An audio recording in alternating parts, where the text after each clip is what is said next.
My Bommarillu Sunita's kitchen బెండకాయ curries 2 రకాలు చూపిస్తానండి. లిడ్ పెట్టకూడదండి, లిడ్ పెడితే ఆవిరి పడి జిగురు జిగురు అవుతుంది అనమాట. లిడ్ పెట్టకుండా వేయించుకోవాలి.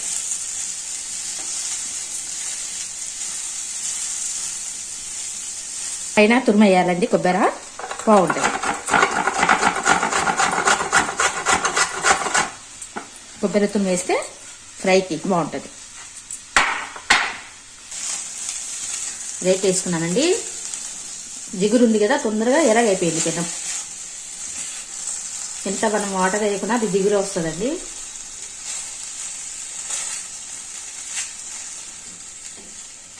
వేసినాను చూడండి.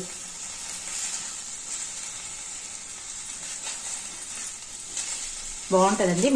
ఇది కూడా ఫ్రై అంటే మెత్తదండి, పచ్చికారంతో మెత్తగా చేసుకోవాలి. తాలింపు అంటే లిక్విడ్గా ఉండాలి. ఫ్రైకి తిరువాత వేయాలండి. ఫ్రైకి అనేది పోపు పెట్టుకోరు, తాలింపులకి పోపు పెడతారు.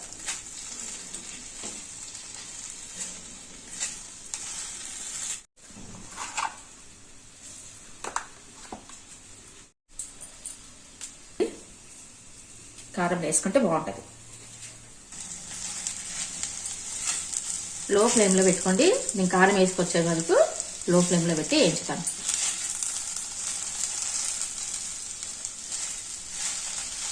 మితువుగా ఉంటుందండి. మనము మీడియంగా లోగా పెట్టుకుంటే చాలా మంచిగా అవుతుంది అనమాట కర్రీ. చేసే చూపిస్తున్నాము, బాగుంటుంది. ఇది కొద్దిగా పక్కకు తీసుకుంటుంటానండి. పక్కకు పెడితే ఇది లిక్విడ్ కోసం కొంచెం మెత్త మెత్తగా ఉండాలి.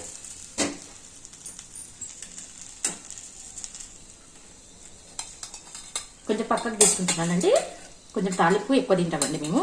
ఫ్రై అనేది అన్నంలోకి, నైట్ చపాతీకి తాలింపు తీసుకుంటామండి.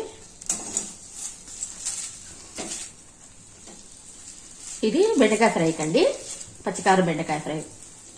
కొద్దిగా ఎర్రగా కావాలి ఇది బెండకాయ.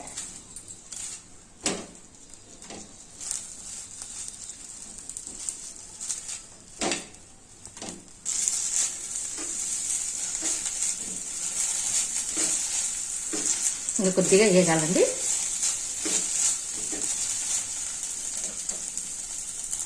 నాకు జరగాలి. ఇది కూడా కొంచెం వేగితే, ఇది వేయకూడదండి. ఇట్లా కొంచెం కొత్తిమీర కూడా వేగిపోవాలి బాగా.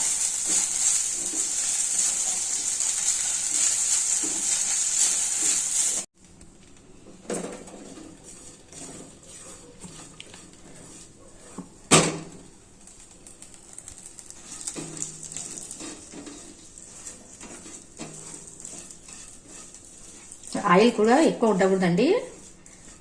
డీప్ ఫ్రై అంటే నూనె వేసుకొని ఎక్కువ వేయించుకోవాలి. వట్టి కారంది ఇది ఎక్కువ ఆయిల్ వేయకుండా చేసుకోవాలి.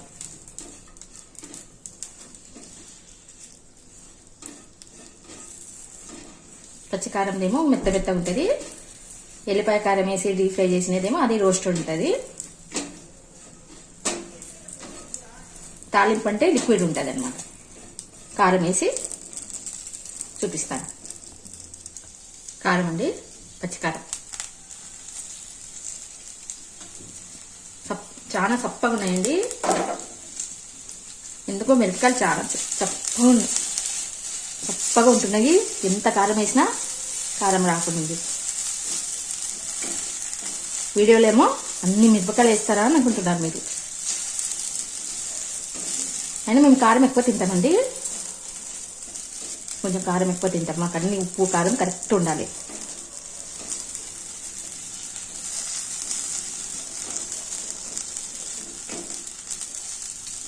చూడండి, అప్పుడు పచ్చిమిరపకాయలు వేయించుకున్నామంటే తొందరగా వేగిపోతుంది. ఇప్పుడు కొంచెం కొబ్బరి వేస్తానండి. కొబ్బరి వేసుకోవాలండి. ఒకళ్ళు ఉంటుంది, కారంలో వేసి ఒకలాగుంటుంది, పైన చల్లుకుంటే ఒకలాగుంటుందండి.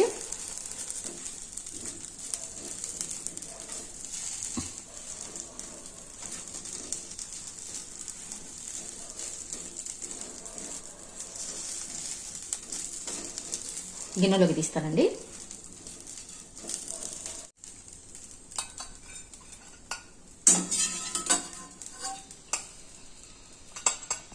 తాలింపండి, బెండకాయ తాలింపుకి పోపు వేసుకుంటాం.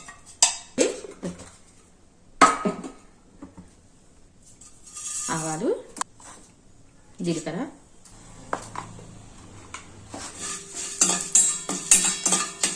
పోపు బాగా వేయడం కావాలి. కొంచెం కొద్దిగా ఇంగువ అండి. కొంచెము ఆనియన్స్ మంచిగా ఉడికిపోవాలండి. ఇప్పుడు లిడ్ పెట్టేస్తాను. కొంచెం లిడ్ పెడితే ఆవిరికి బాగా మగ్గుతుంది.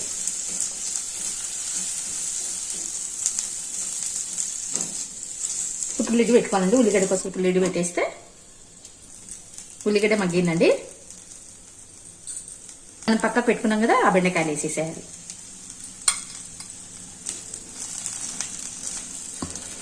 మనం పక్కకు పెట్టేసుకున్నాం కదండి, ఆ బెండకాయలు వేసి కొంచెంసేపు మగ్గిద్దాము. ఇప్పుడు మగ్గిచ్చినా పర్వాలేదండి. ఎందుకంటే ఇప్పుడు మజ్జిగ వేస్తాం కాబట్టి మనకు జిగురున్నా పర్వాలేదు. ఇప్పుడు లిడ్ పెట్టేస్తే కొంచెం బాగా ఉడుకుతుంది.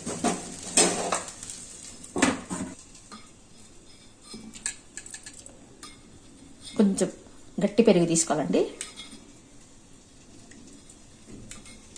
ఒక 2-3 స్పూన్లు గట్టి పెరుగు తీసుకున్నాను.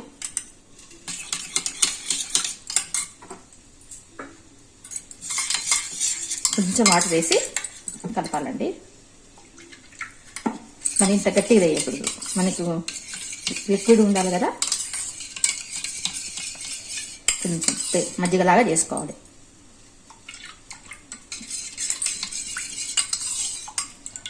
బెండకాయ పడింది, దీనిలో బెండకాయ పడిందండి. ఒకసారి మళ్ళీ కలపాలండి. లిడ్ తీసినాక చూడండి, కొంచెం సేపు మగ్గిద్దాం. మళ్ళీ మజ్జిగ వేస్తే బిగుసుకుంటాయి కదా, కొంచెం సేపు మగ్గిస్తే ఇది చపాతీకి చాలా బాగుంటుందండి.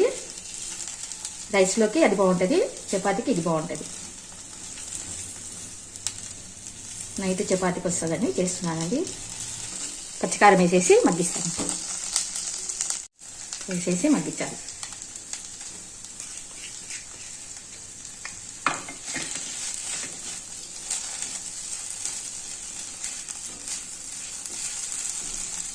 అండి కొంచెం కొబ్బరి వేసి కలిపినాక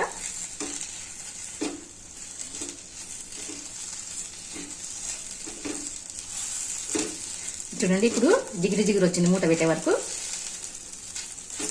మూత పెడితే జిగురు అవుతుంది. జిగురు వస్తేనే తాలింపు బాగుంటుంది అనమాట. ఇట్లా జిగురు వస్తే మనకు మెత్తగా ఉంటుంది తాలింపు. ఇప్పుడు మజ్జిగ వేసుకుందామండి.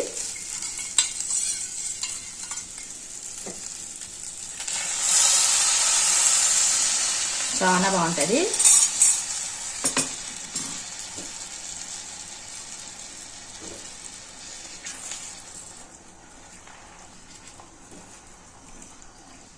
ఇంకా జిగురంతా వెళ్ళిపోతుంది చూడు. పెరుగు వేసినాం కదా, పెరుగుని మజ్జిగ చేసేసి వేసినాము.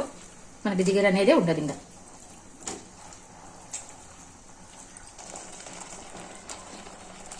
బాగా పెరుగులో మగ్గాలండి. అది పుల్లటి పెరుగండి. పుల్లటి పెరుగుని మజ్జిగ చేసి వేసుకోవాలి.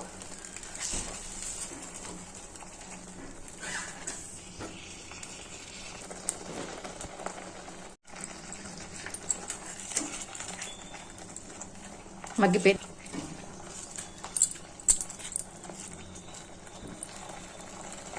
చాలా బాగుంటుందండి. పెరుగు వేసుకొని చేసుకుంటే పెరుగును చివరిగా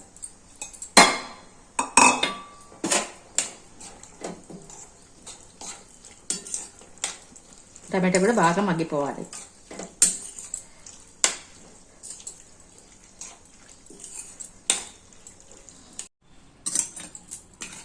అయిపోయిందండి, సర్వ్ చేసేస్తాను.